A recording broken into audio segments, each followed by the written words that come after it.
Hello दोस्तों, स्वागत है आप सबका आपके अपने यूट्यूब चैनल एजुका पे। तो दोस्तों, आज से हम शुरू करने जा रहे हैं बैंकिंग की क्लासेस। और अगर आप कोई भी बैंक से रिलेटेड एग्जाम दे रहे हैं, चाहे एसबीआई का हो एग्जाम, पीओ का हो, क्लर्क का हो, या फिर आईबीपीएस ले रहा हो वो एग्जाम, या कोई भी और बैंक का एग्जाम ले रहा है, तो आप समझिए कि बैंकिंग का सब्जेक्ट उसमें बहुत ज़्यादा इंपॉर्टेंस रखता है। और बिना इस सब्जेक्ट के आप उस बैंकिंग के कोर्स को, बैंकिंग के एग्जाम को पार नहीं कर पाएंगे। इसलिए हर एक क्लास को, बैंकिंग को आपको बिल्कुल अटेंशन से सुनना है। जैसे आपने देखा होगा ना कि सभी कॉम्पिटिटिव एग्जाम्स में जीके आती है। हमारा बैंकिंग में क्या है कि जीके के अलावा जीके नहीं आती, बल्कि बैंकिंग का कोर्स आता है, साथ में करंट अफेयर्स आते हैं। तो इस पूरे कोर्स में हम बैंकिंग कंप्लीटली कर देंगे और आपको इसके बाद कहीं भी और भटकने की जरूरत नहीं है बैंकिंग के लिए। अब आज की क्लास में हम स्टार्ट करने जा रहे हैं इंडियन इकोनॉमी से। इंडियन इकोनॉमी भी हमारा बैंकिंग का ही हिस्सा है। हम समझेंगे कि कितनी तरह की इकोनॉमी होती है। फिर जीडीपी जैसे अजीब अजीब से जो नाम आते हैं आपने अक्सर सुने होंगे कि जीडीपी क्या होती है, फिर क्या क्या तरीके होते हैं नापने के एक इकोनॉमी को। यही सब पढ़ेंगे हम आज की क्लास में। तो चलिए स्टार्ट करते हैं आज की क्लास, इंडियन इकोनॉमी।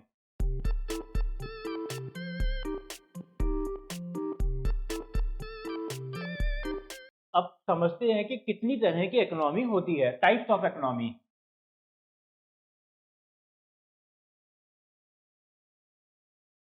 सबसे पहले सबसे पुरानी तरह की इकोनॉमी के बारे में पढ़ेंगे हम, ट्रेडिशनल इकोनॉमी।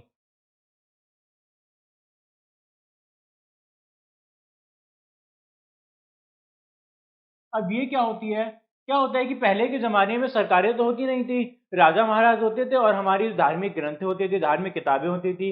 और उन्हीं के हिसाब से फैसला किया जाता था कि किसको कितना इकोनॉमी में हिस्सा देना है, किसको कितनी जमीन देनी है, या सरकारी खजाने जो है हमारा वो किसके ऊपर खर्च करना है, आर्मी के ऊपर खर्च करना है, या फिर मंदिर बनाने में खर्च करना है, या किसके ऊपर खर्च करना है।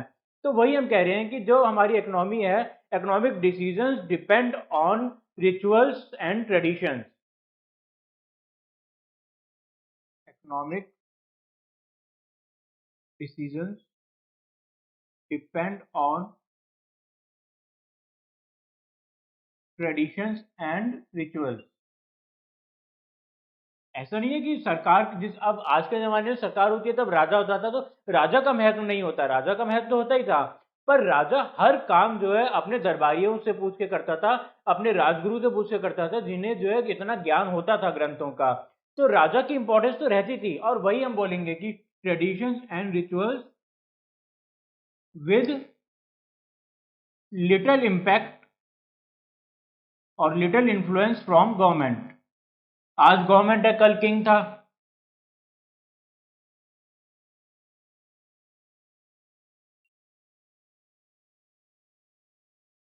आज भी बहुत से कुछ कहीं कहीं देशों में होता है कि भाई जो रिलीजन है उसकी इंपॉर्टेंस बहुत ज़्यादा होती है। उन देशों में रिलीजन्स के जो गुरु होते हैं वो डिसाइड करते हैं। जैसे आप देखेंगे कि ईरान में क्या होता है, ईरान में कि जो वहाँ का रिलीजन का जो हेड है वो डिसीजन लेता है मेजरली। आपने देखा भी होगा कि जो ईरान में है वो जनरली उनका जो राजगुरु होता है वो सामने आता है, बजाय कि उनका जो है उनका प्राइम मिनिस्टर या प्रेसिडेंट उनका सामने आए। तो कभी कभी कहीं कहीं कंट्रीज में आज भी यही एग्जिस्टेंस हो रहा है, ये लॉ फॉलो किया जा रहा है कि भाई जो हमारे पुराने चले आ रहे नियम कायदे कानून है, जो ट्रेडिशंस हैं, उन्हीं के ही बेस पे हमारी इकोनॉमी चलनी चाहिए। फॉर एग्जांपल इस्लामिक लॉ में क्या होता है कि वहाँ पे जो है इंटरेस्ट लेना गलत माना जाता है, इंटरेस्ट लेना और देना। तो भाई बहुत सारी मुस्लिम कंट्रीज हैं जो इस बात को फॉलो करती हैं कि भाई हम जो इंटरेस्ट ना देंगे ना लेंगे। अगर आपको सेविंग अकाउंट या कुछ एफडी बनवानी है तो आप बनवाइए बैंक में, बट आपको इंटरेस्ट नहीं मिलेगा उसमें। ठीक है, इसमें कुछ भी गलत या सही नहीं होता है, इकोनॉमी में कुछ भी गलत सही नहीं है। इकोनॉमी, हर इकोनॉमी सही है, उसका पालन करना सही से जरूरी है। अब इसी का एक एग्जांपल हम आपको देंगे अब कुछ ही थोड़ी ही देर में। चलिए आगे बढ़ते हैं, हम देखते हैं अपनी कैपिटलिस्ट इकोनॉमी को।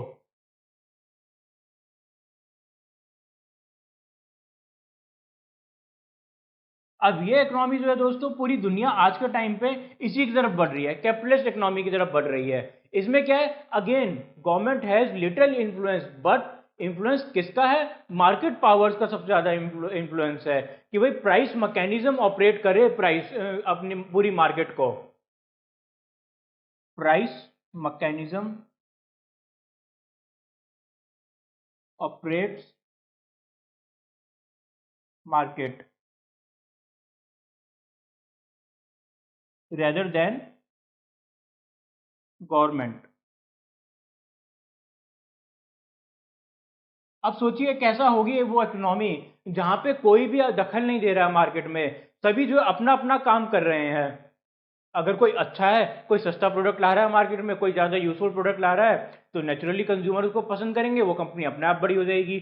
और अगर कोई जो है सिर्फ कंज्यूमर को लूटने की कोशिश कर रहा है कि भाई मेरा ब्रांड बहुत अच्छा है, मेरा सब खरीद लो, चाहे उसका ब्रांड में कुछ भी ना हो, तो भाई होना क्या चाहिए, कंज्यूमर उसके ब्रांड को अवॉइड कर दें। और ये सब पॉसिबल है कैपिटलिस्ट इकोनॉमी में, क्योंकि ना कोई रिचुअल्स रोकेंगे किसी आदमी को तरक्की करने से, ना गवर्नमेंट रोकेगी, ना कोई और वजह से वो आदमी रुकेगा, कोई उस पर रिस्ट्रिक्शन नहीं है किसी तरह की। अगर आप काबिल हैं तो आपकी तरक्की होनी चाहिए। भाई बनता तो यही है कैपिटलिस्ट इकोनॉमी में। पर जैसे मैंने कहा कि कोई भी आइडिया ऑफ इकोनॉमी गलत या सही नहीं होता है, हर आइडिया को हम कैसे उसको लागू करते हैं उस पर डिपेंड करता है। जैसे कि कैपिटलिस्ट इकोनॉमी, जो कि जिसके बेस पे यूएसए इतना बड़ा बना है, आप समझिए इकोनॉमी कितनी इंपॉर्टेंट है कि यूएसए जैसा देश इस इकोनॉमी को फॉलो करता है और इसी के बल पे ही वो इतना बड़ा बन पाया है।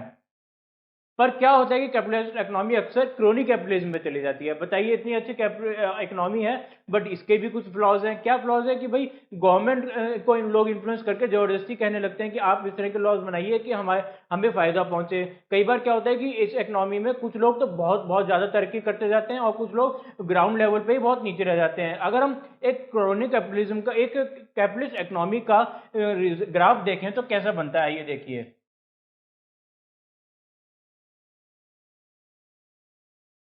इसको समझिएगा दोस्तों, ये ग्राफ बहुत इंपॉर्टेंट है। ये क्या शो कर रहा है, हमारी इनकम ये शो करता है लोगों की। देखिए इसमें जो ये स्क्यूड है बहुत ज़्यादा ग्राफ, मतलब कि इसमें हार्डली 10% लोग ही इनकम अर्न कर रहे हैं। 10% पीपल अर्न 90% इनकम।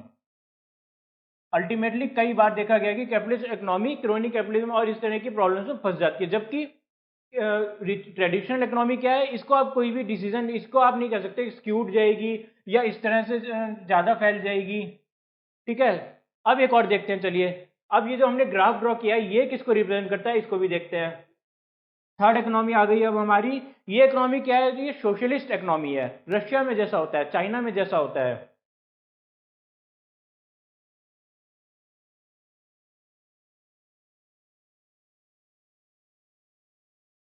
इसमें क्या है, government controls every part of economy. Government controls economy and market.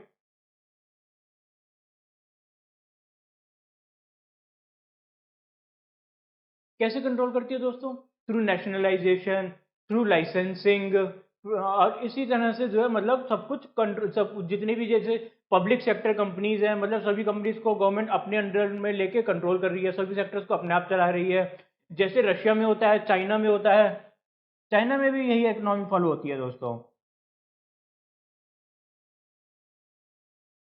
अब आइए ग्राफ की तरफ। अब आप देखिए कि इधर क्या हो रहा है कि जो हमारे लोग हैं, ये जो मिनिमम लेवल ऑफ इनकम है वो एकदम से बढ़ गया है इधर। जबकि हमने कहा कि कैपिटलिस्ट इकोनॉमी में मिनिमम इनकम लेवल इतना सा ही है बस।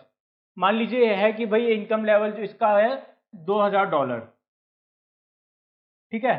पर कैपिटलिस्ट इकोनॉमी में मिनिमम इनकम बहुत ज़्यादा सुधर जाती है, यहाँ $5000 हो जाएगा।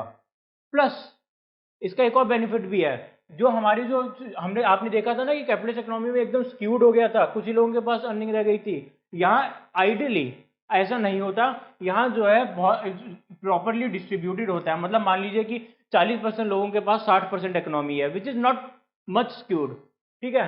बट जैसे मैंने फिर से आपसे कहा कि सभी इकोनॉमी को पालन करना अच्छे से बहुत ज़रूरी है। इसमें क्या होता है सोशलिस्ट इकोनॉमी में, स्पेशली जब हमने देखा है रशिया और चाइना दोनों ही केसेस में, बिल्कुल सही बात है, रशिया के केसेस में पॉवर्टी नहीं है, सभी की मिनिमम इनकम बहुत अच्छी रही है मोस्ट ऑफ द टाइम। आज के टाइम पे भी थोड़ी सी ना के बराबर ही पॉवर्टी है, बहुत अच्छी बात है। बट वहां प्रॉब्लम ये आती है कि ये जो इस ग्राफ इस तरह का बन जाता है। मैं यहां दोबारा ड्रॉ कर देता हूं इस ग्राफ को। अब देखिए ये कैसा ग्राफ है, सबको बराबर इनकम मिल रही है, लगभग सबको बराबर इनकम मिल रही है, सबको $5000 मिल रहे हैं।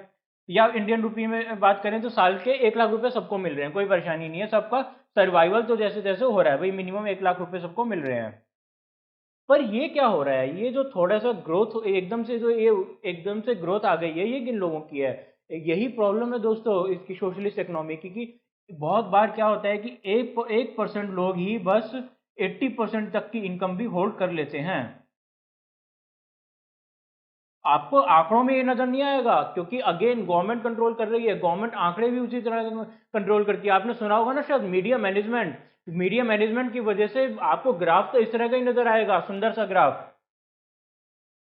पर असलियत ये है इसकी, कैपिटलिस्ट इकोनॉमी में, ये सोशलिस्ट इकोनॉमी में क्या होता है, चाहे रशिया हो या चाइना हो, बहुत थोड़े से ही लोग, जैसे कहा जाता है ना कि चाइना में लगभग 140 करोड़ लोग हैं, पर सारी इकोनॉमी जो है वो 1 करोड़ पार्टी के लोगों के पास ही है। आप देखिए, आइए वापस वही हम कह रहे हैं कि 1 करोड़ 1% लोग जो हैं वही सारी की सारी इनकम होल्ड करके बैठे हैं। इसलिए दोस्तों यही वजह है कि चाइना में इतने सारे बिलेनियर्स निकल कर आते हैं, एक के बाद एक नए बिलेनियर्स निकल के आते रहते हैं, चाहे जैकमा हो या और भी ढेर सारे बिलेनियर्स हैं। अलीबाबा कंपनी, एंड कंपनी हो गई, और इतने सारे जो मतलब कंपनियां एकदम खुलती जा रही हैं लगातार चाइना में। जैसे कि भाई वायरस की वजह से वहां पे हमने सुना कि वो लोग, एक जो वहां पे बिलेनियर, एक व्यक्ति बिलेनियर बन गया और एशिया के टॉप 3 में आने लगा। तो अगेन वैक्सीन का सारा फायदा एक ही आदमी को मिल गया, जबकि इंडिया में आप देखिए वैक्सीन जो है अलग अलग कंपनियां बना रही हैं, सभी कंपनियां अपने अपने स्तर पे वैक्सीन में कुछ ना कुछ योगदान दे रही हैं, बहुत सारी कंपनियां। ठीक है, तो यही डिफरेंस होता है चाइना और ये सोशलिस्ट इकोनॉमी में, बहुत ज्यादा स्क्यूड होने का खतरा रहता है। पर चलिए, इंडिया में ये सब नहीं है। इंडिया में क्या है, अब इंडिया की भी तो बात करें हम। भाई हमने यूएसए की बात कर ली, रशिया चाइना की बात कर ली, ट्रेडिशनल इकोनॉमीज की बात कर ली, जैसे अफ्रीका के कुछ कंट्रीज में होता है, सारन कंट्रीज में होता है, तो वहां पर ये ट्रेडिशनल इकोनॉमी कई बार देखी जाती है। इंडिया में क्या होता है दोस्तों, मिक्स्ड इकोनॉमी। आइए अब इसको भी समझते हैं।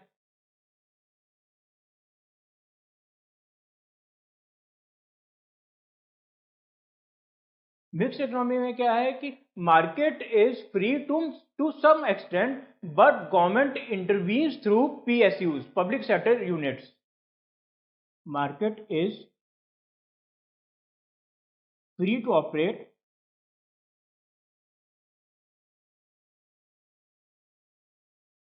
But government intervenes through PSUs and acts. Acts का क्या मतलब, जो अपने लॉज बनाती है। भाई क्या होता है कि जैसे अब ये हम इंडिया की बात कर रहे हैं, मिक्स इकोनॉमी बिल्कुल इंडिया की तरह ही है। इंडिया की इकोनॉमी एक मिक्स इकोनॉमी कैसे, भाई यहाँ पे आप देखिए पिछले कुछ सालों में टेलीकॉम सेक्टर में क्या हो रहा है। भाई अब 3 कंपनियां बची है मात्र, रिलायंस, वोडाफोन आइडिया, और तीसरी अपनी एयरटेल। पहले बहुत सारी कंपनीज थी, फिर उन सब में फाइट हुआ, जिसने सस्ता बेचा वो ज्यादा आगे बढ़ गया। जियो जब तक सस्ता दे रहा था एकदम आगे बढ़ता गया, बट धीरे धीरे उसकी सर्विस थोड़ी डिरेल हो गई, थोड़ी सी खराब हुई, तो एयरटेल ने कब्जा लिया। एयरटेल अब मार्केट कब्जाता जा रहा है। वोडाफोन आइडिया जो अपने आप को सर्वाइव करने में लगा हुआ है, वो भी उन्हीं के बराबर प्राइसिंग कर रहा है। अब आप देखिए कितना ज्यादा एफिशिएंटली मार्केट ने काम किया कि तीनों कंपनीज का एक ही रेट हो गया है, अल्टीमेटली तीनों को अपने सभी प्लान्स के एक ही रेट करने पड़ गए, और यही कमाल है कैपिटलिस्ट इकोनॉमी का। बट अब गवर्नमेंट का रोल आ जाता है इधर। गवर्नमेंट कैसे कंट्रोल कर रही है ये सब के बीच में, गवर्नमेंट क्या कर रही है, कहीं ये तो नहीं कि ये तीनों जो आपस में जो है साठ गांठ करके बैठ गए हैं कि हम तीनों ही प्राइस बढ़ाते जाएंगे और कंज्यूमर को लूटना शुरू कर देते हैं। नहीं कर सकते। क्यों नहीं कर सकते, क्योंकि हमारे देश में ट्राई है। ट्राई क्या कर रहा है भाई, गवर्नमेंट, मैंने बोला गवर्नमेंट जो मार्केट में इंटरवीन तो नहीं कर सकती डायरेक्टली, तो गवर्नमेंट ने एक ट्राई बना दी, एक ऑर्गेनाइजेशन बना दी जो इनको गाइडेंस देती रहती है, भाई ऐसा मत करो, नहीं तो जो है गवर्नमेंट को भी इंटरवीन करना पड़ सकता है। गवर्नमेंट कर नहीं रही है, इसका मतलब ये नहीं कि आप लोग फायदा उठाने लग जाए कंज्यूमर्स को। तो इसलिए गवर्नमेंट इनडायरेक्टली ऊपर से देख रही है, दूर रह करके मार्केट में कुछ गड़बड़ तो नहीं हो रही है, मार्केट में एंट्री नहीं ले रही है गवर्नमेंट। इसी तरह गवर्नमेंट ने जो है, भाई कुछ होते हैं ऐसे सेक्टर्स, इंपॉर्टेंट सेक्टर जिनमें नहीं चाहती गवर्नमेंट की प्राइवेट लोग बहुत ज्यादा आए, जैसे न्यूक्लियर सेक्टर हो गया, कुछ हद तक रेलवे सेक्टर हो गया, या कुछ हद तक डिफेंस सेक्टर हो गया। डिफेंस सेक्टर में गवर्नमेंट अब बुलाने लगी कंपनीज को धीरे धीरे कि भाई गवर्नमेंट इस तरह से कि गवर्नमेंट के कंट्रोल में भी रहे डिफेंस सेक्टर, और प्राइवेट सेक्टर को भी उसका लाभ मिले, और देश को प्राइवेट सेक्टर के काबिलियत का और पैसे का भी लाभ मिले।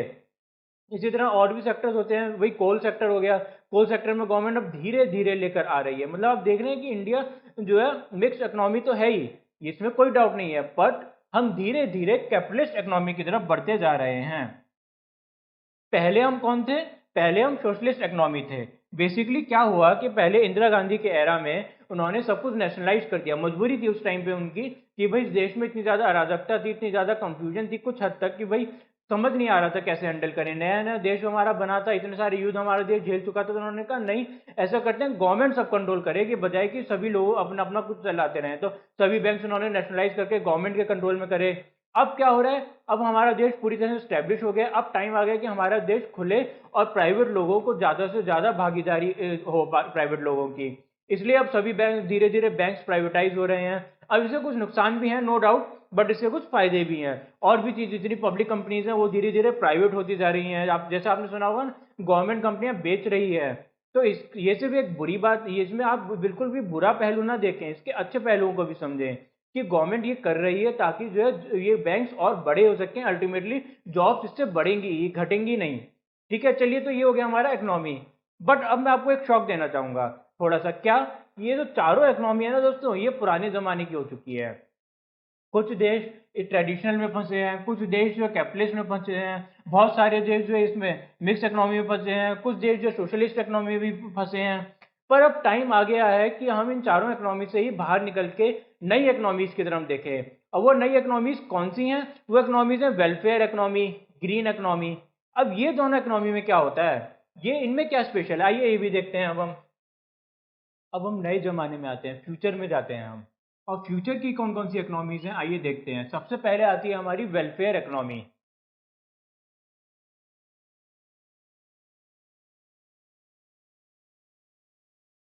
ये इकोनॉमी क्या कहती है दोस्तों कि भाई, it analyses the total good for all the people.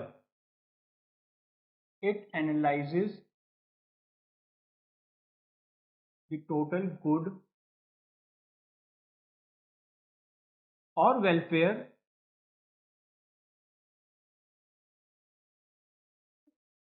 Of all the people.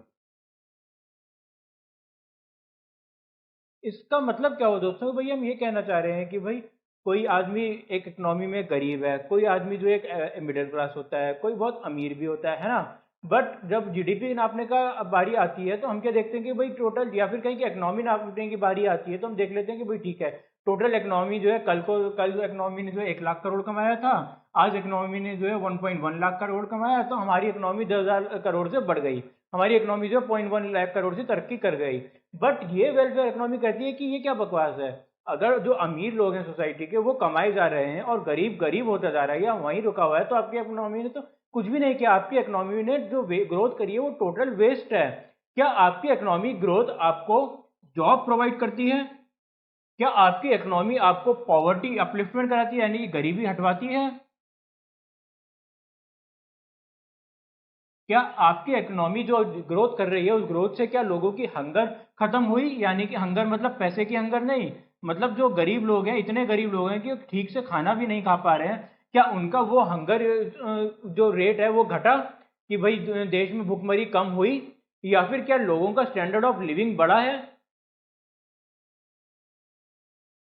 Standard of living मतलब कि भाई हम कहाँ रह रहे हैं, या फिर एक जो गरीब तबका है, उस तबका है, उसकी कितनी कमाई है, ये सब चीजें क्या बड़ी, क्या लोग देश में आपके खुश हैं?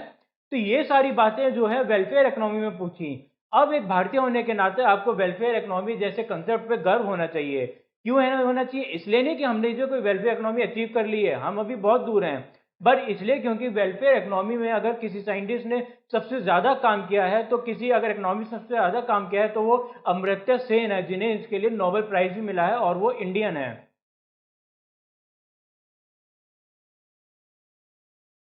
जी दोस्तों, अमर्त्य सेन ने ही इस थ्योरी को सबसे ज्यादा प्रमोट किया कि हमें ऐसी इकोनॉमी बनानी चाहिए जिसमें जो है टोटल डेवलपमेंट हो, टोटल जो अपलिफ्टमेंट हो, एकदम नीचे से शुरू होकर ऊपर तक जो है समान डेवलपमेंट हो। अगर कोई हम हमारे देश में गरीब लोग हैं तो वो पीछे ना रह जाएं, ये हमारी जिम्मेदारी बनती है वेलफेयर इकोनॉमी में। ठीक है, तो इसमें नाम आपके लिए जरूरी है याद रखना, अमर्त्य सेन को। ये चीज जो है काफी इंपॉर्टेंट है कि वेलफेयर इकोनॉमिक में सबसे ज्यादा योगदान किसका रहा है, या किस इंडियन ने योगदान दिया है वेलफेयर इकोनॉमी में, तो वो है हमारे इकोनॉमिस्ट अमर्त्य सेन। ठीक है, चलिए अब आगे बढ़ते हैं। अब इसी की तरह मैंने आपको कहा था ना, दो हमारी इकोनॉमी, एक तो हो गई वेलफेयर इकोनॉमी। अब एक कदम और आगे बढ़ जाते हैं हम, और बात करते हैं ग्रीन इकोनॉमी की, जिसकी आजकल चर्चा तो बहुत होती है पर उसको अपनाता कोई नहीं है।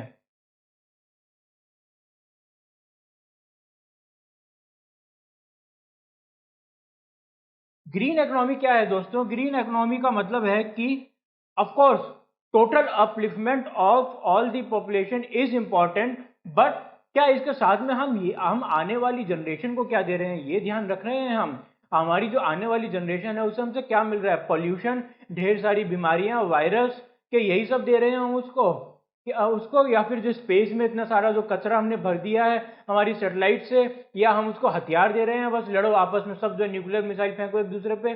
सवाल उठता है कि हमने, या फिर सारे कटे हुए जंगल रेगिस्तान दे रहे हैं। हमें क्या मिला था? हमारे पूर्वजों से जंगल मिले थे, और हम आगे क्या पास कर रहे हैं? रेगिस्तान दे रहे हैं अपने आने वाली जनरेशन को।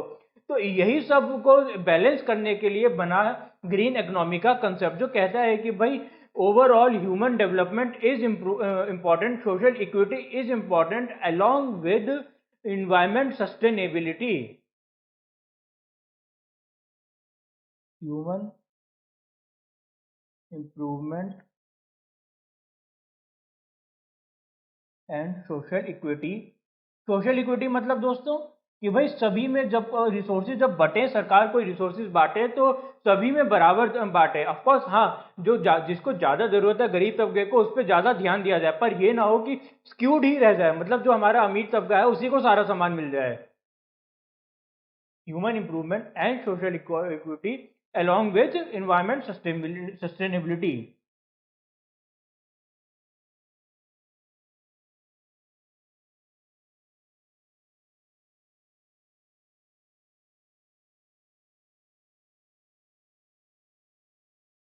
चलिए ये बातें तो अब हमें समझ में आ गई कि भाई क्या कहना चाह रहे हैं इधर। हम क्या क्या हमने कहा कि भाई जो एनवायरनमेंट है उसका भी तो ध्यान रखो।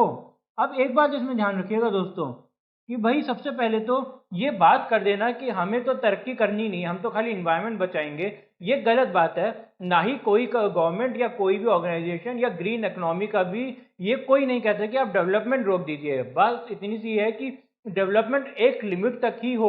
डेवलपमेंट इतनी ज़्यादा भी ना हो कि आपके आदिवासियों के जंगल ही कटने शुरू हो जाएं। डेवलपमेंट जो इतनी ज़्यादा भी ना हो कि जो आपके मूल निवासी रह रहे हैं, जो जो आपके कबीलों में रह रहे हैं या आदिवासी लोग हैं, उन्हें तकलीफ हो इससे। या फिर जो आपके जो पेड़ इतने ज़्यादा तेज़ी से कटते जाएं कि भाई आपके पॉल्यूशन ही शहर में बढ़ते जा रहे हैं। जैसे एक टाइम पे हुआ था कि जो एसी की गैस होती थी, CFL गैस, या फ्रिज में यूज़ होती थी, उसकी वजह से ओजोन लेयर ही डिप्लीट होने लगी। सस्ती पड़ती है गैस, ढेर सारे एसी फ्रिज आप बना सकते हैं, बहुत अच्छी है, सबको जो स्टैंडर्ड ऑफ लिविंग बढ़ जाएगा, सबको एसी फ्रिज मिलेगा। बट बात यह है कि किस कॉस्ट पे? हम इंसान भी बचेंगे जब अगर ओजोन लेयर ही हट गई तो, इसलिए उसको बैन किया गया। अब यूएन में जो है पर्टिकुलरली जिन चीज़ों को देखने के लिए हर बार मीटिंग होती है, G20 और G7 में भी इन बातों को उठाया जाता है। हालांकि होता कुछ नहीं है, बट फिर भी चलिए एक पहल है लोगों के, ये इस इकोनॉमी की तरफ बढ़ने की सभी देशों की इच्छा है। जैसे आपने सुना होगा ना कार्बन फुटप्रिंट्स, क्या होते हैं कार्बन फुटप्रिंट्स? उसमें देखा जाता है कि भाई एक देश जो है वो कितना ज़्यादा कार्बन खर्च कर रहा है।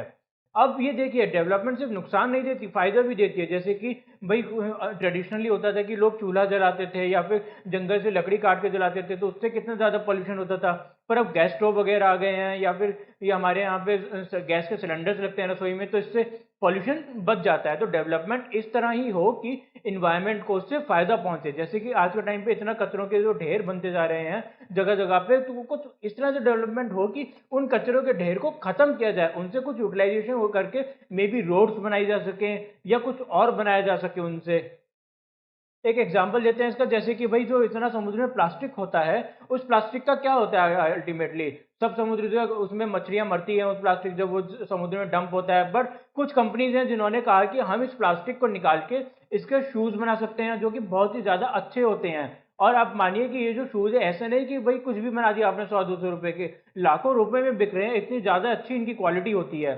तो ये भी एक सस्टेनेबल डेवलपमेंट का हिस्सा है, ग्रीन इकोनॉमी का हिस्सा है। इसी तरह से हमें हमेशा हर काम में इन्वायरमेंट को भूलना नहीं है, इन्वायरमेंट को साथ में लेकर चलना है। तो जो भी हो, अब हमारी सभी इकोनॉमीज पूरी हो गई हैं। आपने देखा कि कितनी कैसे कैसी हमारी इकोनॉमी है, कौन सी इकोनॉमी हमारी पुरानी हो गई है, कौन सी ट्रेडिशनल थी, और अब फ्यूचर किस इकोनॉमी में होल्ड करता है। या तो वेलफेयर इकोनॉमी हमारा फ्यूचर है, या ग्रीन इकोनॉमी हमारा फ्यूचर है। चलिए ठीक है, अब बात आती है इकोनॉमी मेजर कैसे होती है। जैसे मैंने आपसे कह भी दिया था बीच बीच में कि भाई पिछले साल 1 लाख करोड़ के कमाया लोगों ने, इस साल 1.1 लाख करोड़ कमाया। तो ये नाप कौन रहा है? किसे पता कि कौन कितना कमा रहा है? हम आपको कैसे पता कि पूरी दुनिया में क्या हो रहा है? ये सरकार को भी क्या पता। भाई ये इसके लिए कुछ तो तरीका होता होगा ना। तो आप डरिए मत, इसके लिए प्रॉपर तरीका होता है। ऐसा नहीं कि जो आरबीआई और गवर्नमेंट अपने आप ही मन में ऑफिस में बैठ के कुछ भी डिसीजन ले कर लिया कि इस साल हमारे देश की इकोनॉमी $4 ट्रिलियन हुई है, नहीं। ये बकायदा निकाला जाता है, और कौन निकालता है इसको, आइए समझते हैं। ये दोस्तों पहले बात तो आप ये समझिए कि अब से नहीं हो रहा है ये अंग्रेजों के टाइम से ही लगातार हम हमारी इकोनॉमी और इकोनॉमिक जो मेजर्स हैं ये लगातार इनकी कैलकुलेशन की जा रही है, सर्वेस किए जा रहे हैं इनको मेजर करने के लिए। सबसे पहले तो हमारे देश में सबसे पहला सर्वे किसने किया था? बहुत ही इंपॉर्टेंट है ये बात समझना कि पहला सर्वे 1863 में हुआ था। सोचिए कब हुआ था, जब हमारा 1857 में आज़ादी का पहली लड़ाई हो रही थी, उससे 6 साल बाद ही जो हमारा 1863 में एक सर्वे हुआ था। और ये सर्वे किसने करवाया था? बहुत इंपॉर्टेंट आपके लिए जानना कि ये सर्वे दादा भाई नारोजी ने करवाया था। दादा भाई नारोजी।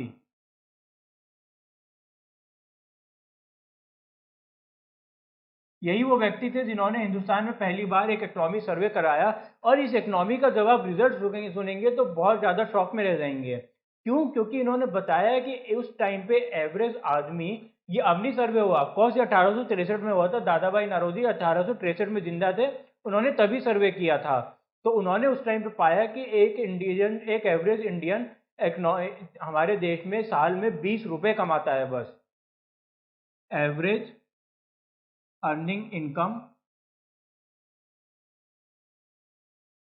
Annually is ₹20। मात्र 20 रुपए कमा रहा था एक भारतीय एक साल में।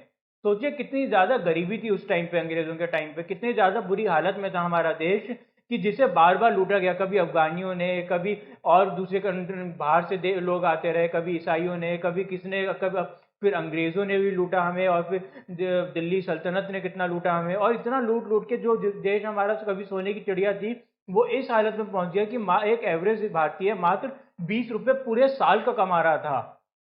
हाँ वो बात ठीक है कि भाई जबकि 20 रुपए तो आज के काफी ज्यादा होंगे, माइट भी जबकि 20 रुपए आज के कितने होंगे, अगर आप लगाएं 6% इन्फ्लेशन से भी दोस्तों, ये भी मैं आपको बता देता हूँ कितने होंगे, आप चिंता मत कीजिए। अगर आप एवरेज इन्फ्लेशन पर ईयर 6% मानते हैं, मतलब कि महंगाई जो है हर साल 6% बढ़ जाती है। आजकल तो 3-4% ही बढ़ रही है, पर जनरली जो है महंगाई 6% बढ़ती है, 6-7%। तो उस हिसाब से आप देखेंगे कि जब से और अब में 500 रुपए का, 500 गुने का अंतर आ गया है। इसका मतलब क्या हुआ कि आज के टाइम अगर उस हिसाब से देखा गया तो आज के रुपए में, तो उस टाइम पे साल में लोग 10,000 रुपए कमाते थे। अब आप सोचिए क्या संभव है आपके लिए आज के टाइम पे 10,000 रुपए में गुजारा करना? असंभव है। महीने के 10,000 रुपए में ही जैसे तैसे गुजारा हो पाता है लोगों का, साल के 10,000 रुपए तो कुछ ज्यादा ही हो गया। और ये कोई वो नहीं है कि पॉवर्टी लाइन की बात कर रहे हैं हम कि भाई इससे नीचे जो है आदमी गरीब हो जाएगा, नहीं। ये हम बात कर रहे हैं एक एवरेज इनकम की। जो सोचिए कि एक एवरेज इनकम, एक एवरेज भारतीय के लिए कमाना ही के लिए जीना ही, जीवन यापन करना ही लगभग असंभव सा हो गया था। ऐसी हालत हो गई थी उस टाइम पे हमारे हिंदुस्तान की। पर ठीक है, जब से हमने अब तक बहुत तरक्की करी है, बहुत हमारी पर कैपिटा इनकम सुधरी है, अभी भी बहुत अच्छी नहीं हुई है, बट फिर भी हमारी जो है काफी इनकम हद तक सुधर गई है। तो उतनी हमें परेशानी करने की, अब हमें परेशान होने की जरूरत नहीं है। हालांकि अभी भी हम बहुत पीछे हैं। हम अपने हमारा जो कंट्री है, आप अंदाजा लगा सकते हैं इसी बात से कि अफ्रीका के 20 से ज्यादा देश हमारे से ज्यादा पर कैपिटा इनकम कमाते हैं। जैसे कि कौन कौन से देश हैं, अच्छा इन नामों को सुन के भी आपको हैरानी होगी। नाइजीरिया, केन्या जैसे गरीब देश, जिनके नाम आपने डेफिनेटली सुने होंगे, आपको मालूम होगा कि ये देश काफी गरीब है, और ये लोग हमसे भी ज्यादा इनकी पर कैपिटा इनकम है। अच्छा ये सब तो छोड़िए, हमारे पड़ोसियों को ही देख लेते हैं। बांग्लादेश, बांग्लादेश की इस साल हमसे 18% ज्यादा पर कैपिटा इनकम आई है। श्रीलंका, अगेन श्रीलंका भी हमसे ज्यादा बताइए पर कैपिटा इनकम में हाई है। बट ठीक है, धीरे धीरे इंप्रूवमेंट हो रही है हमारे देश में। देखते हैं कि हम कब तक जो है एक जितना हमारा वर्ल्ड एवरेज है वहां तक पहुंच पाए। अच्छा अब एक सवाल उठता है कि हमारा वर्ल्ड एवरेज क्या है? आखिर यूएन क्या कहता है कि भाई, जितने भी, पहले मैं आपको बता दूं कि जो भी आंकड़े होते हैं ना वर्ल्ड लेवल पे, ये सब जो निकालने का काम है यूएन का। तो यूएन क्या कहता है कि एक एवरेज इंडियन को, एक एवरेज इंसान को दुनिया में कितना कमाना चाहिए? तो वो कहता है कि भाई अगर आपकी कंट्री की एवरेज इनकम $905 पर एनम है, मोटा मोटा हो गया भाई कितना, साल का 50-55 हज़ार हो गया। तो आप एक गरीब कंट्री हैं, आप जो है लीस्ट डेवलप कंट्री में आ जाते हैं।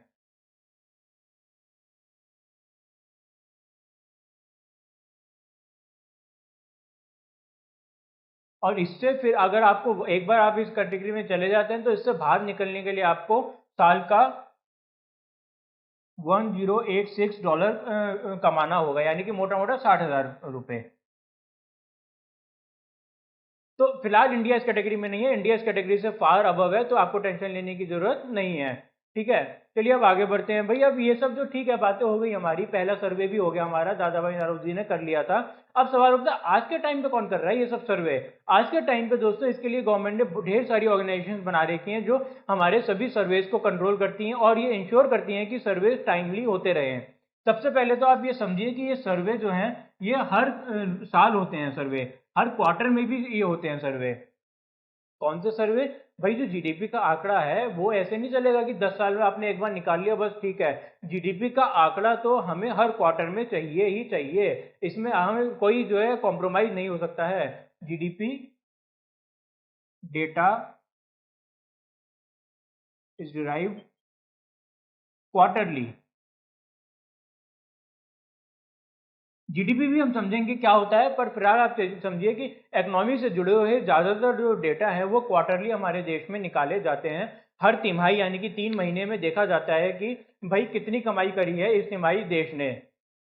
ठीक है, अब ठीक है जीडीपी डेटा हो गया क्वार्टरली, पर नहीं, इकोनॉमिस्ट कहते हैं ऐसे कैसे क्वार्टरली काम चल जाएगा, हमें तो और जल्दी चाहिए डेटा, हमें तो महीने में चाहिए डेटा। ठीक है, तो महीने का डेटा हम आपको बताते हैं। वहां जाने से पहले पहले आप समझिए कि कौन कौन ऑर्गेनाइजेशन हैं जो ये डेटा निकालती हैं। एनएसओ, जिसका गठन हुआ था 1947 में, नेशनल स्टैटिस्टिक्स ऑफिस। ये क्या करता है दोस्तों, ये निकाल, इसलिए पहला हमारा संस्था है जिसने जो है निकालना शुरू करा डेटा। अच्छा, ये नहीं कि 1947 से ही हमारा डेटा निकलना शुरू हुआ, जैसे मैंने आपको बताया था भाई डेटा तो बहुत पहले से निकलता आ रहा है, अंग्रेज भी डेटा निकालते ही आ रहे थे हमारे देश के लिए, बट वो उतना ऑर्गेनाइज नहीं था, वो उतना भरोसेमंद डेटा नहीं था। जब 1947 में एनएसओ का स्टैब्लिशमेंट हुआ तो यही डिसाइड हुआ कि अब हम जो डेटा निकालेंगे वो भरोसेमंद होना चाहिए और प्रॉपर होना चाहिए। भाई आप एक ऐसी नियम बनाइए कि पूरे देश में जो है हर साल हर बार जो है सर्वे करते रहें और डेटा निकाला जाए। ठीक है, तो एनएसओ ये काम है। अब फिर क्या हुआ भाई, स्टेट्स में अब एक सरकार की होती है गवर्नमेंट, दूसरे में जो है एक दूसरी पार्टी की गवर्नमेंट होती है। अब स्टेट वाली कहे कि मैं तुम्हें अपना डेटा क्यों दूं, ये तो मेरी जो है तुम मेरे राइट्स में जो है इंफ्लुएंस कर रहे हो, मेरे काम में दखल दे रहे हो। सेंटर कहती है कि तुम डेटा नहीं दोगे तो हम काम कैसे करें। तो अब ये जो थोड़ी सी लड़ाई जो है रहती ही थी स्टेट्स और सेंटर में, फिर इसको भी सुलझाना जरूरी है। आइए इसको सुलझाने के लिए क्या किया हमने ये देखते हैं। इसके लिए बनाया गया सीएसओ, ये था नेशनल स्टैटिस्टिक्स ऑफिस। और ये क्या है, सेंट्रल स्टैटिस्टिक्स ऑफिस। इसका काम सिर्फ इतना है कि सेंट्रल और स्टेट गवर्नमेंट्स के बीच में तालमेल अच्छे से बैठा कर रखे, एक स्टैंडर्डाइजेशन हो। कई बार क्या होता है दोस्तों, जब आंकड़े निकाले जाते हैं तो स्टेट गवर्नमेंट्स कहती है नहीं मेरी इतनी कम तरक्की कहाँ हुई है, मैंने तो बहुत मेहनत करी है, बहुत अच्छी तरक्की हुई है, तुम गलत बता रहे हो, देखो मैंने कितनी सड़कें बना दी। सेंट्रल गवर्नमेंट कहती है नहीं तुमने कुछ नहीं करा, इस स्टेट ने ज़्यादा अच्छा करा है। तो फिर भाई स्टेट गवर्नमेंट कहेगी नहीं ये तो तुम्हारी स्टेट है इसलिए तुम तारीफ कर रहे हो, तुम्हारी पार्टी की है। तो ये सब झगड़ों से बचने के लिए सेंट्रल स्टैटिस्टिक्स ऑफिस बना, जिसने कहा कि हम देखेंगे कि भाई तुम जो स्टेट के आंकड़े हैं और सेंटर के आंकड़े हैं उनके बीच में मतभेद क्यों है, उन मतभेदों को हम सॉल्व करेंगे और स्टैंडर्ड प्रोसीजर्स बनाएंगे कि अगर स्टेट एक अपनी इकोनॉमी को नापना चाह रही है, स्टेट को चेक करना चाह रही है, तो वो इन पैरामीटर्स पे चेक करे और उन्हीं पैरामीटर्स को सेंटर भी अपनाए। तो ये हो गया हमारा सेंट्रल स्टैटिस्टिक्स ऑफिस। अब चलिए ठीक है, सर्वे भी अच्छे से होने लगे हमारे, जो है सर्वे होते होते रहते थे। पर आप देखिए उस टाइम पे चलिए चल जाता होगा, साल भर में हमने सर्वे कर दिया, या आरबीआई को जो है थोड़ा बहुत जो भी जरूरत था उसे लगा कि भाई इस साल मुझे इन्फ्लेशन तो देख लूँ मैं कितनी हो रही है, इन्फ्लेशन नब वाली, या इस साल जो है मैं ये तो देख लूँ कि भाई मेरी जो है दूसरी ये कोर सेक्टर्स की ग्रोथ, मैन्युफैक्चरिंग ग्रोथ कितनी हुई है, ये नब वाली। फिर गवर्नमेंट ने कहा ये क्या हो रहा है, कभी कोई मेजरमेंट कभी कोई मेजरमेंट, एक प्रॉपर प्रोसीजर होना चाहिए ना। हर टाइम जो है हमारा एक होना चाहिए कि भाई अगर मुझे हर क्वार्टर में चाहिए जीडीपी की ग्रोथ रेट तो मुझे चाहिए ही, इसमें जो है कोई ये नहीं है कि कभी निकाली कभी नहीं निकाली। तो अब इस सब के लिए एक और बनाई गई ऑर्गेनाइजेशन, इसको भी आइए देखते हैं, एनएसएसओ। इसका काम सिर्फ इतना है कि ये जो है इंश्योर करती है कि सभी सर्वेस टाइमली हो। अगर हमें क्वार्टरली सर्वे करना है तो क्वार्टरली सर्वे तो होगा ही जीडीपी का, ठीक है। और ये कौन इंश्योर करता है? एनएसएसओ करती है। अगर हमें 10 साल में पॉपुलेशन की हमें जो जनगणना करनी है तो फिर वो जनगणना कौन करेगा? वो जनगणना एनएसएसओ ध्यान रखेगी कि भाई वो जनगणना 10 साल में होनी तो होए। ये नहीं है कि आप जो भूल ही जाएं कि चलिए 10 नहीं अब 15-16 साल में कर लेंगे, क्या करना है 10 साल में करके, नहीं करना है। और एनएसएसओ इस बात का ध्यान रखेगी कि हर 10 साल में वो जनगणना हो रही हो, हर क्वार्टर में जो जीडीपी ग्रोथ रेट हो रही हो, हर साल में जो है हम जो है final annual GDP growth rate अपना दे पाए। ये सब पॉसिबल होता है एनएसएसओ, सीएसओ और एनएसओ तीनों के तालमेल से, ठीक है। अब जैसे मैं आपसे बता रहा था कि क्वार्टरली डेटा जो है जीडीपी निकाल देती है, कोई बात नहीं, बहुत अच्छी बात है। पर हमारी जो इकोनॉमिक्स और सरकार है उन्हें इनसे भी शांति नहीं है। वो कहते हैं हमें तो महीने का कुछ डेटा दो। अब हर महीने जीडीपी का डेटा निकालना तो संभव नहीं है क्योंकि टाइम लगता है। तो इसलिए क्या करते हैं हम कि 8 कोर इंडस्ट्रीज को हम स्टडी करते हैं। अब आइए 8 कोर इंडस्ट्रीज को भी देखते हैं। अब कोर सेक्टर की बात करें तो ये कोर सेक्टर होता क्या है? दोस्तों ये जो है ना हमारे देश की मोस्ट इंपॉर्टेंट मैन्युफैक्चरिंग सेक्टर्स हैं जिनकी हम बात करते हैं। भाई ये जो सेक्टर्स है ना, आप समझिए इनकी कितनी इंपॉर्टेंस है कि भाई हमारी टोटल जीडीपी का लगभग 38% होल्ड करते हैं ये कुछ 8 सेक्टर्स ही। इन्हें कहा जाता है IIP, index of industrial production. Index of industrial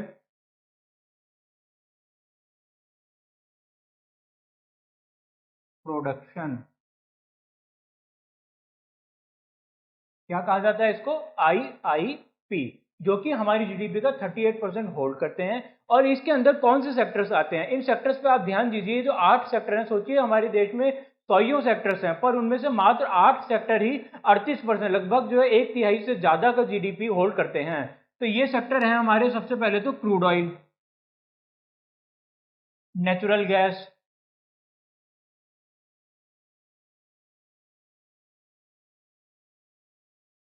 petroleum refinery products, petroleum नहीं, पेट्रोलियम तो आ गया क्रूड ऑयल में, पेट्रोलियम रिफाइनरी प्रोडक्ट्स।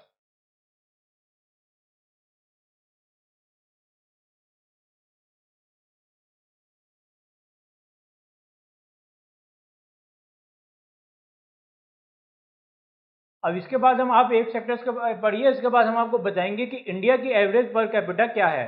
पर पहले फिलहाल इस पर ध्यान देते हैं, चलिए ठीक है। अब हो गया कोल। कोल भी बहुत इंपॉर्टेंट है क्योंकि हमारी जो देश की एनर्जी है बहुत ज़्यादा डिपेंड करती है थर्मल एनर्जी पे, अर्थात कोल की एनर्जी पे। कोल बर्न करके हमारे देश में जो है बिजली लाई जाती है।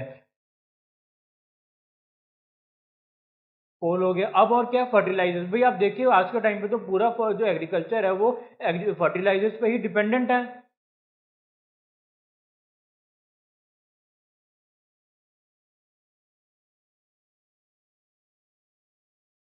इसके अलावा और क्या हो गया? इलेक्ट्रिसिटी।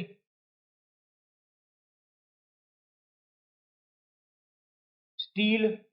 भाई जो बिना तो आजकल कोई मशीनरी नहीं बनती, आजकल कंस्ट्रक्शन नहीं होती स्टील के बिना, हर जगह स्टील चाहिए, डेकोरेटिव सामान है हमारा स्टील। और स्टील के इंडस्ट्रियल यूज तो कितना ज्यादा है, मतलब हम सोच भी नहीं सकते।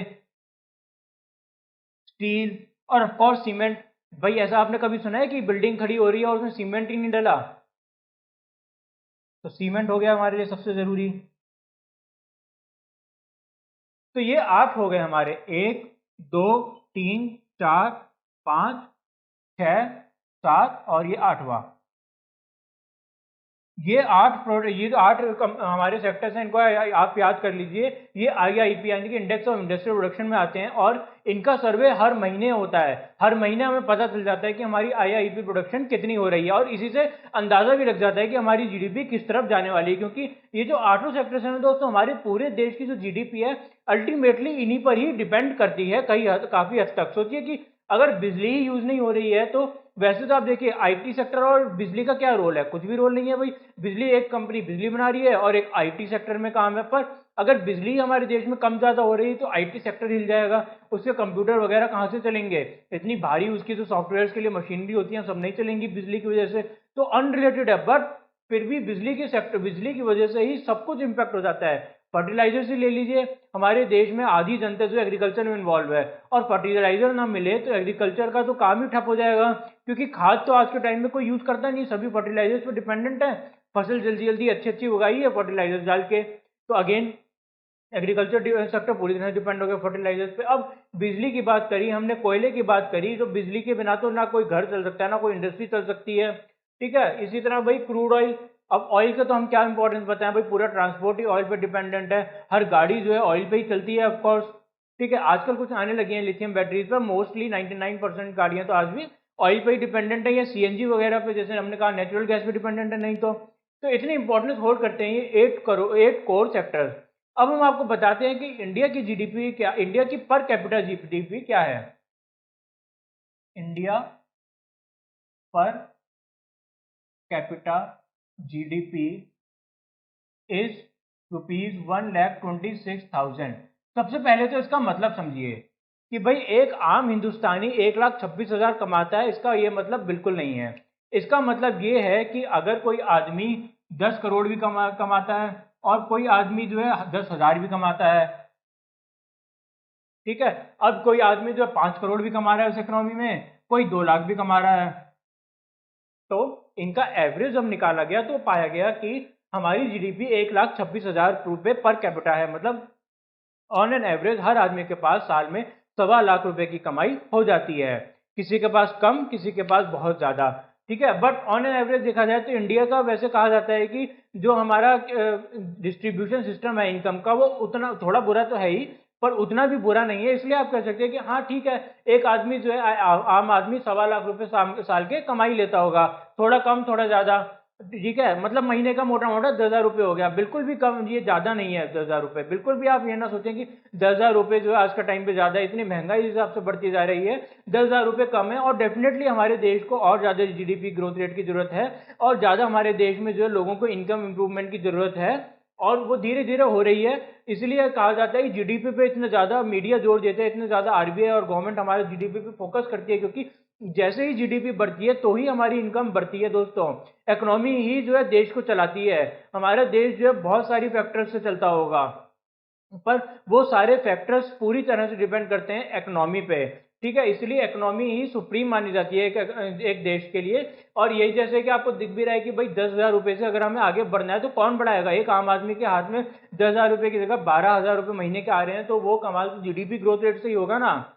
तो चलिए इसी के साथ हम आज की अपनी इकोनॉमी क्लास खत्म करते हैं। आगे हम समझेंगे इंटरेस्टिंग टर्म जैसे जीडीपी और ये नेट इनकम क्या होती है, इस तरह के बहुत सारे हम नए नए टर्म्स सीखेंगे। फिर देखेंगे कि इकोनॉमी को नापा कैसे जाता है जीडीपी के अलावा, और कौन से नए नए मेथड्स हैं जिनसे इकोनॉमी को नापा जाता है।